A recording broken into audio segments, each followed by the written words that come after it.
professor de Geografia e História, e esse é mais um vídeo do canal Pablo GTG. Hoje vamos falar sobre um assunto muito importante, que é a unificação alemã. Este mapa é o mapa da Prússia. A Prússia, um mapa que está em verde, e esse mapa data de 1862, quando a Prússia estava começando a se tornar uma grande potência. Pois bem, guarde essa data, pois foi nela que subiu ao poder o chanceler Otto von Bismarck, que reformulou o exército prussiano e tornou a Prússia numa potência militar. O resultado, em 1866, a Prússia aumentou seu território. No mapa, o que está em marrom são os ducados, grão-ducados, reinos de fala alemã, mas que não eram aliados da Prússia, até o momento.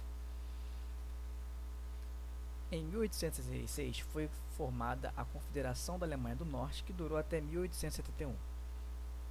A Prússia, ela começou a liderar essa confederação, sendo que antes existia a Confederação Germânica, que era ora governada pela Prússia, ora pelo Império Austríaco, o Império Austro-Húngaro.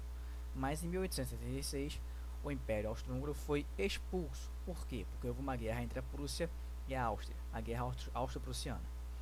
No sul da Alemanha, o que hoje é a Alemanha, nós vemos em abóbora o reino da Bavária, em amarelo o reino de Württemberg e em rosa choque nós vemos o Grão-Ducado de Baden.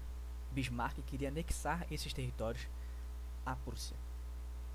Então, nas zonas de influência da Prússia e da Áustria, nós podemos ver que a Áustria está em vinho, os reinos do sul aliados à Áustria, o Império Austríaco, em vermelho, e a Prússia em verde. Lembrando que a Prússia é de maioria luterana e o Império Austríaco de maioria católica. Os reinos do sul também de maioria católica. Essa era uma afinidade que existia entre esses povos, no sul da Alemanha. Lembrando que a grande maioria deles falavam alemão, tirando as demais minorias étnicas dentro do Império Austríaco, como os húngaros, eslavos e assim por diante.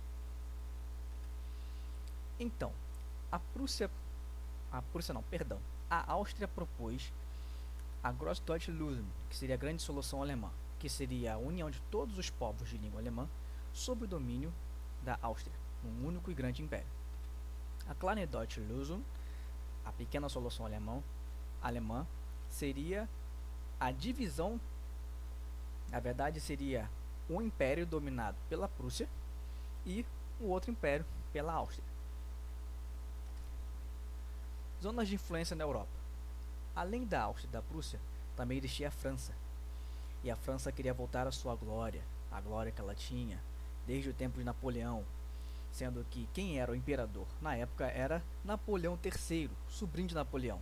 E ele queria voltar àquela glória que a França tinha desde a Revolução Francesa.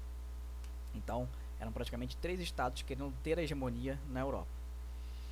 Lembrando também que os reinos do sul eram aliados da França. E o que acontece? O trono da Espanha fica vago e a corte espanhola manda uma carta para o rei da Prússia, Guilherme I. E Bismarck, ele manda que o príncipe da Prússia ocupe o trono espanhol. E aí é que dá ruim. Por quê? Porque a França se vê cercada pela Prússia e pela Espanha, porque seriam duas coroas prussianas a cercando. E isso foi um plano de Bismarck para quê? Para que a França declarasse guerra contra a Prússia. E foi isso que aconteceu. Isso gerou a Guerra Franco-Prussiana. Lembrando que o Napoleão III pensava que os reinos do sul iriam se aliar com a Áustria e a França contra a Prússia, mas não, eles se aliaram a Prússia contra a França, e aí a França se viu numa situação que ela pensasse que ela poderia crescer, poderia realmente se tornar novamente uma potência europeia, mas o exército prussiano, lembra do que eu falei no início, estava já se modernizando, o exército francês nem tanto. Então o reino da Prússia foi invadindo o território francês e logo depois, um mês de guerra, Napoleão se rende. E os prussianos vão marchando e conquistando até Paris. Cercando Paris, o que acontece? A Comuna de Paris. movimento socialista. E no Palácio de Versalhes, os prussianos chegam até lá. E o que eles exigem? Eles exigem que, dentro do Palácio de Versalhes, seja proclamada a criação do Império Alemão. E os franceses, já derrotados, aceitam. Então o Império Alemão surge dentro da França. Olhem que loucura! Olhem que audácia! Pois bem, foi isso realmente o que aconteceu.